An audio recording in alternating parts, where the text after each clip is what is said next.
Okay, so I think we're recording now. We're Anonymous Bells. This is Colleen, Alice, and I'm Megan Turner. And we're just doing a video blog talking about writing, editing, and advice for writers, sometimes just conversations, uh, commentary for like a literary audience. Today we're going to talk about motherhood and writing, which I think is like sort of a topic we can both really sort of dive into. I have a short story coming out about this topic, so we'll talk about that a little bit too. But I think it's an interesting like conversation to have and to think about because I feel like people just don't really talk about like what is it to be a mother and to be a writer at the same time. So we're going to try to make it shorter than last time, but Colleen, I think I'm going to ask you first about your experiences as a mother and a writer and kind of like what the challenges have been, and how it was when you first sort of became a mother. I don't know, and how you sort Sure. of balanced that. Yeah, this is actually a topic I've been thinking about a lot lately, and there are some great writers who have also thought about this in much more eloquent ways than me, but like writers like Anne Sexton and Adrienne Rich and Sylvia Plath, who all became mothers and were trying to nurture their creative careers. And so Yeah. there are a lot of great books. I just read Of Woman Born by Adrienne Rich, which is from the 70s. It was just like blew my mind. But I think if you're a writer and I want to say parent, but it's like 80% of me wants to say mother because just Yeah.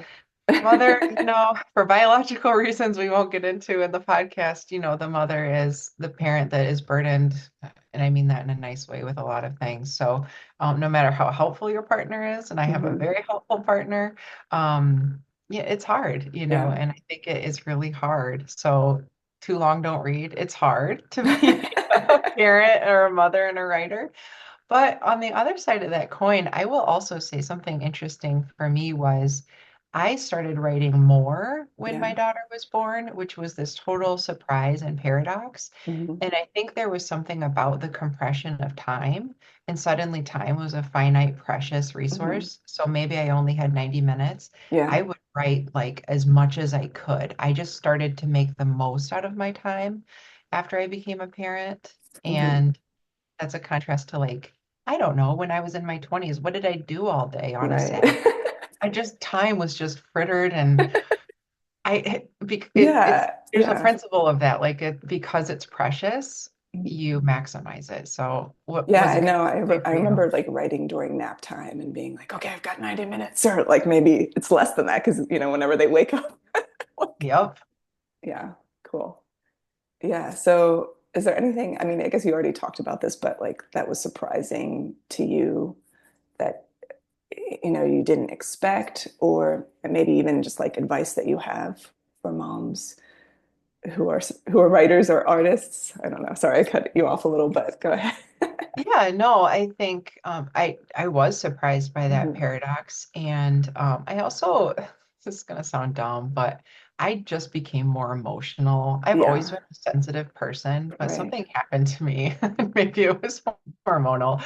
After my daughter was born, I just kind of became a very emotional person Mhm. in a bigger way. And it really, I think becoming a mom really opened me up. I started writing a lot of poetry. And Mhm.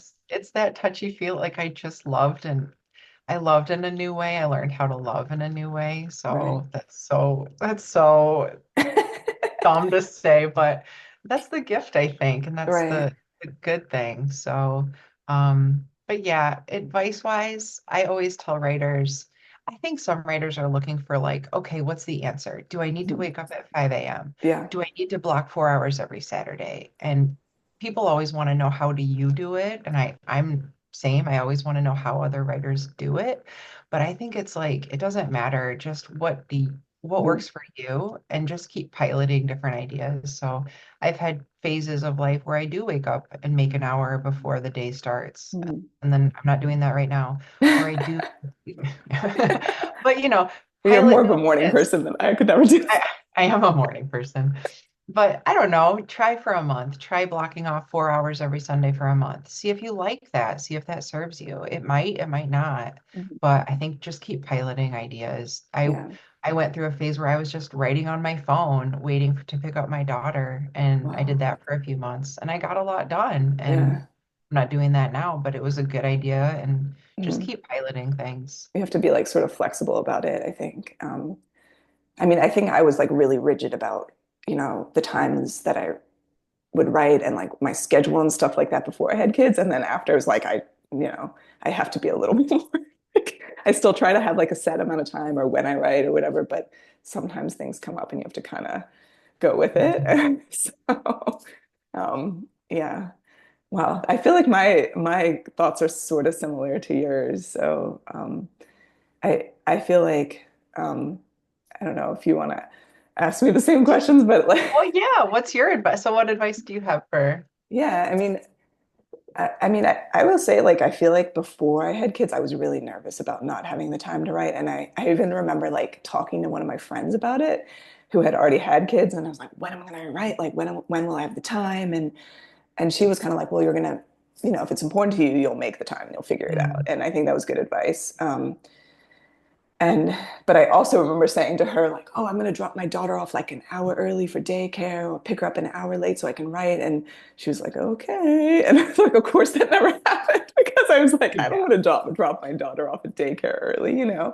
Um, so I think things like change definitely when you have kids, like sort of what you expect versus like what you actually do. Um, Hmm. but I think like you, I feel like that things were better than I thought they were gonna. Like I think I was like more nervous about it than I needed to be. And being a mom is like such a great like there's nothing like people it's like cliche because people say this all the time, but there's nothing that compares to it.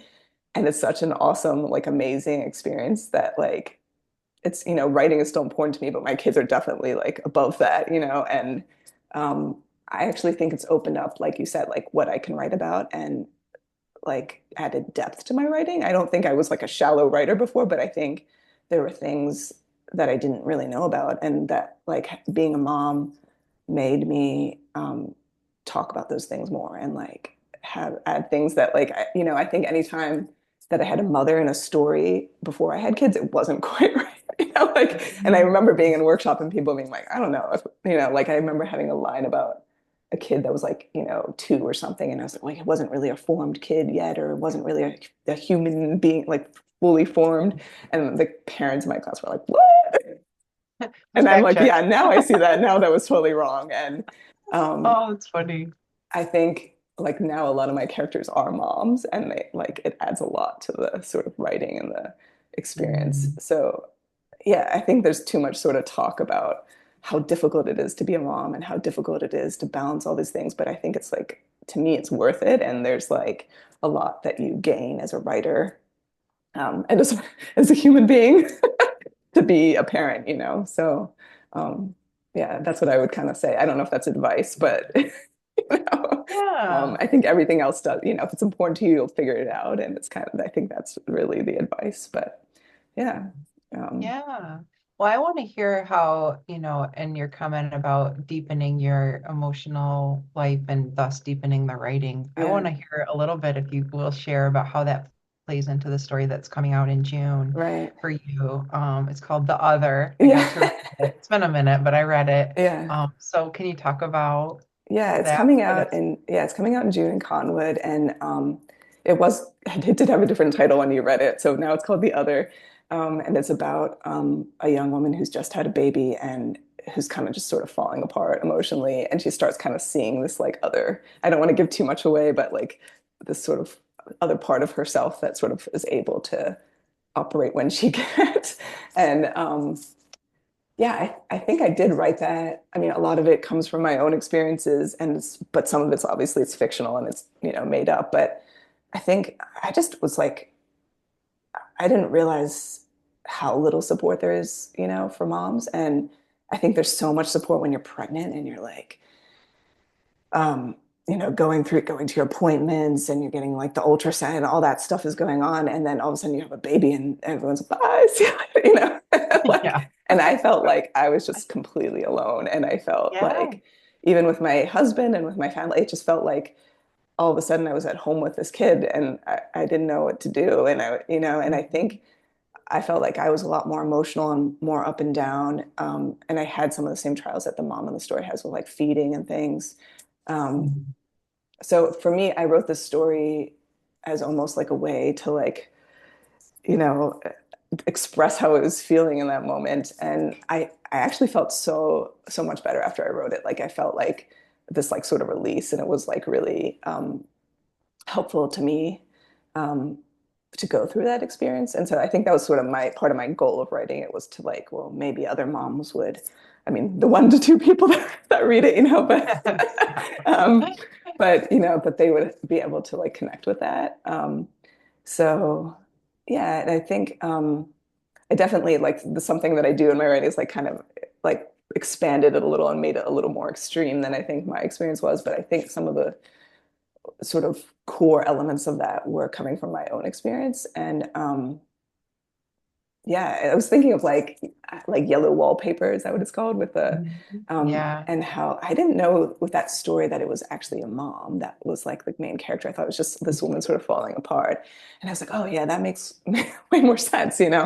Um, so yeah, there definitely are a lot of stories and essays about motherhood and what it's like to be a mom. I kind of just wish that more like sort of, you know, non-moms, I guess, I don't know what to call the people who aren't parents, or who, maybe even fathers would like read more of that stuff because it feels like um, sort of like, oh, only other moms really get it or something. And I feel like that's part of the sort of the issue of like why there isn't the support, out there for new moms because it feels like, oh, well, you decided to be a mom, good luck. Yeah.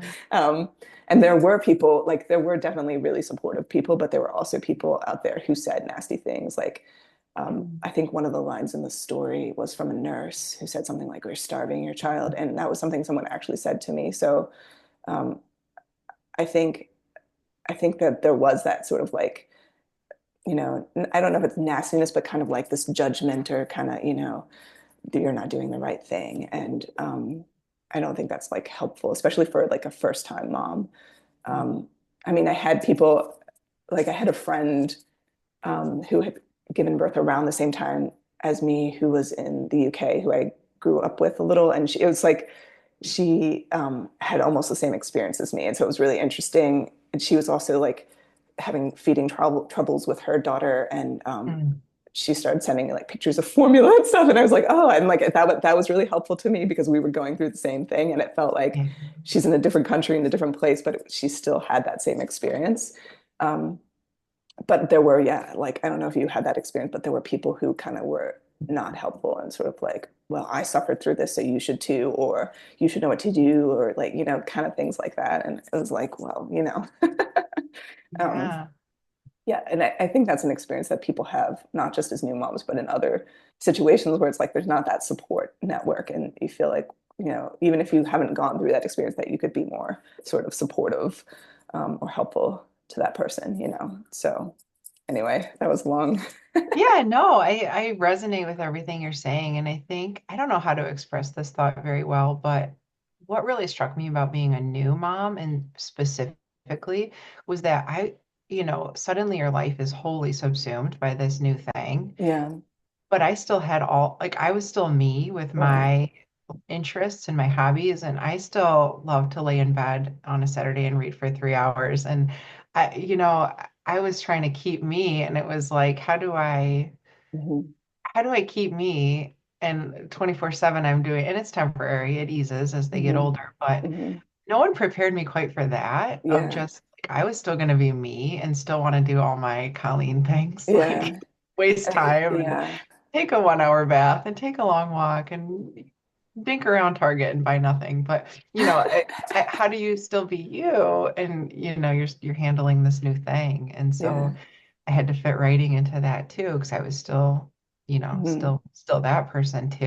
And so Hmm. that's just it's just a tension, I think, that we just settle into and live with for a Yeah. while. And I think that's a tension that comes up with like I know with my husband, I mean, he was way more supportive than the guy in the story. So just as a, like, Yeah. but like, Yeah, not based on.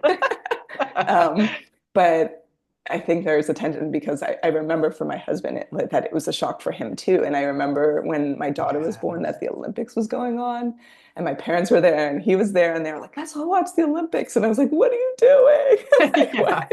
Like, And I do was you like, not this is not understand? like, yeah, this is not time to just relax, like watch the Yeah. Olympics, you know? Um, so yeah, I think it was a shock for him. I think it was a shock for Mhm. me, that it's like all of a sudden your life is totally different. And in Yeah. many ways, it's like a good thing. And in many ways, it's like you're kind of like mourning that in a way. So, I mourn that. Yeah. That's the other thing I mourn that I don't know that we talk about this enough. I mourned like missing my spouse. Like I missed yeah. Micah for the Mhm. first like year straight, just because like, God, we're off the topic of like literature. Right. Yeah. But I The think it therapy now. relates, you know? Yeah, I'm because yeah, where were the 1 hour dinners where we could talk uninterrupted? Like all of that Yeah. was, Yeah. gone for a while. So it's just hard and tension is a good word for it. But if you think about it too, writing is kind of a lonely endeavor Hmm. and parenthood can be a lonely endeavor. And Hmm. so we just kind of pile on the isolating lonelinesses. So I think the answer is to talk about it and connect Hmm. and be honest about all Hmm. this and just try to connect with other writers and other parents. And you're Yeah. not And alone, you know? yeah, I think, I mean, that was sort of my intent, I think, with like the writing of this story too, is like to be able to connect with other moms in some way. And I think the things that are there for new moms are not always sort of like literary or like artistic in a way. And there's like more of a kind of push of like, oh, let's go to like a, nursing like group together or something like, Yeah. or, and it's like, that's great. um, yeah, I think the more that there is the discussion of that, the help, like sort of the more helpful it is. So, Yeah, and yeah. stories like yours, and I like to see motherhood represented. Hmm. Motherhood shows up a lot in my writing too, and it's often in like an anxiety way. And I Hmm. think I also have worked through some of my anxieties. Hmm. Just how how it's such an anxious thing to do, and you worry Hmm. about them so much. But Yeah. yeah, to work that out in writing is really, I think, really Hmm. great and really special. Yeah, I think that's something that I'm always trying to do in my writing, but especially when it comes to like motherhood and sort of like what your role is and, um, you know, how to sort of connect with your kids, but not like, push them too hard or to like, worry about them too much or, things like that. So that comes up a lot in my writing too. But Yeah, anyway, I think hopefully this is yeah, a helpful discussion. I know. Uh, we've veered a little bit out of our That's the okay. literary realm, but I think, yeah, I think it's something to think about, like as your new mom, how to balance everything out. But I do think if it's important to you that it's something that you're going to figure out. So, yeah. And I think it changes, just like they say your kids, they're constantly changing. So I Hmm. just think do something for a month or two and Hmm. then do something Yeah. else and just roll with it. And don't be hard on yourself if you're like, oh, I used to be able to write 1,000 words every day. Hmm. Now I don't. Like, don't be hard on yourself. Some Hmm. progress is better than none. And Yeah. yeah, good days and bad. Right. Yeah. And I think trying not to be perfect and trying to get like something out, versus just like, I used to write like 5 hours a day or, so, Yeah, but I um, didn't even when I could. I know, Let's be right? honest. No one was better at wasting time than me in my 20s. So, Yeah. Anyway, so this is, I guess, the end of our discussion today, but we'll be yeah, back in a couple weeks or so. yeah, when um, we can. yeah. So, yeah, signing off. I'm going to stop. Okay, thanks, Megan. Have a good Yeah. rest of your day. You too.